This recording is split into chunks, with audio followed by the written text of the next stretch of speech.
Good evening, people. My name is Mauricio, and tonight we'll talk about the simple present.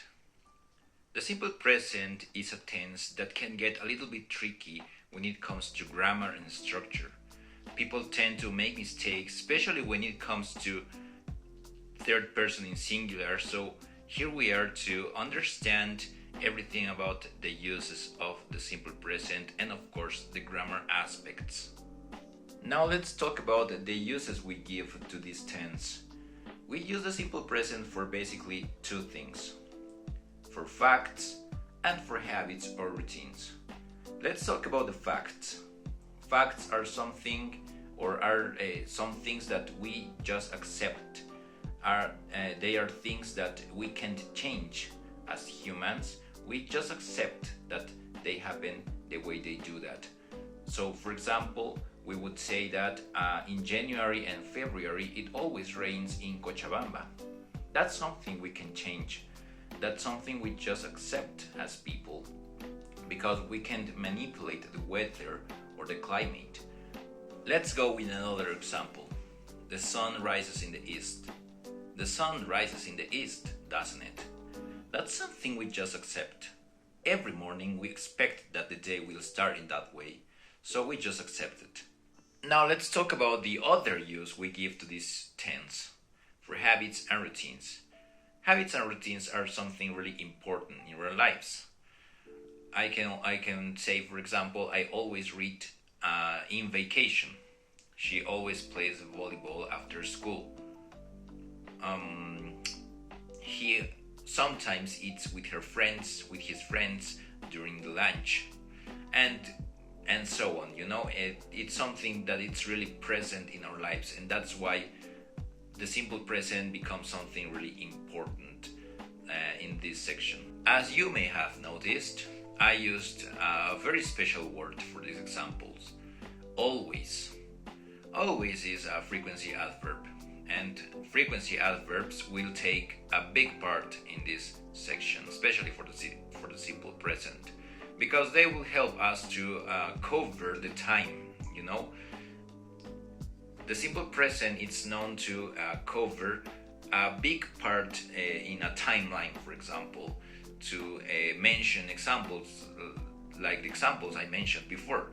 I always read in vacation.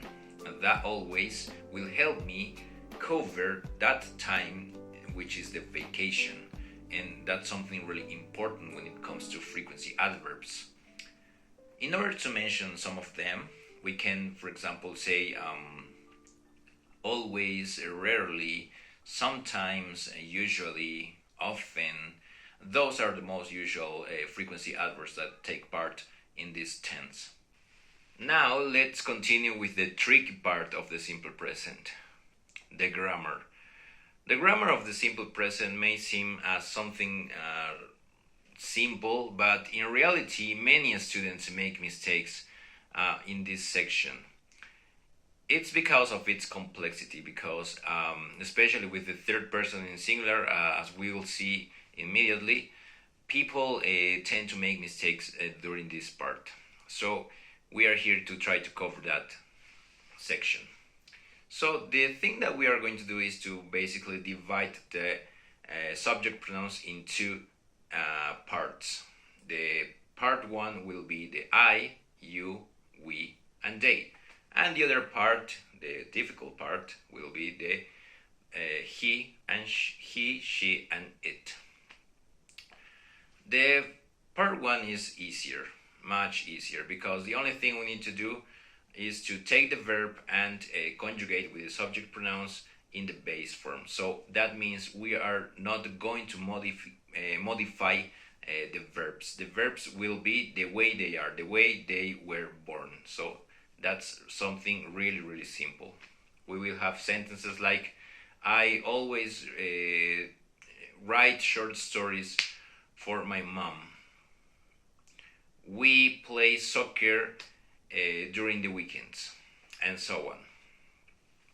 Now let's see the part of the third person in singular, which is the most tricky part of this tense.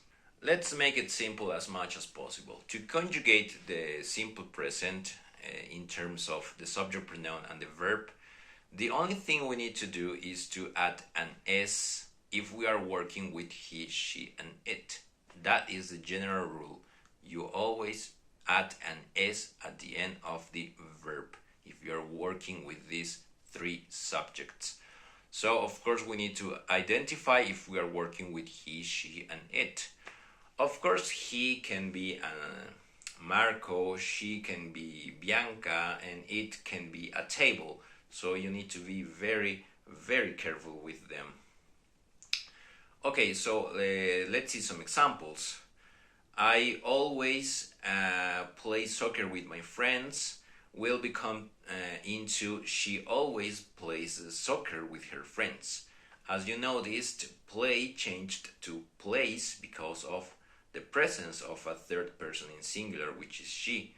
So that is why the verb has changed. Not everything will be as easy as just adding an s. Sometimes we need to verify what the verb looks like at its end. Sometimes the verb can end in ch, sh, o, ss, zz, or even y. In those cases, the general rule I just said, will change a little bit. Only a little bit, don't worry. For example, let's see some example with the verb with the sh termination. I wash my clothes on Sundays. Now let's see that sentence, but using, for example, the name of Bianca. Bianca washes her clothes on Sundays. And that is the matter with the simple present. With I, you, we, and they, everything is simple. You just need the verb in its base form. So there's no problem here. Of course, the difficulty comes with he, she, and it, because you need to see if the verb ends in any of the letters I gave you, or you just add an s, right? And that is something many people, many learners struggle with. But with practice, everything is possible. I hope you enjoyed this video. Please hit the subscribe button, hit the like button if you enjoyed this video. Just like I said, I will be sharing more videos about grammar made in a simple way. Bye bye. When it comes to grammar and fuck with this cat.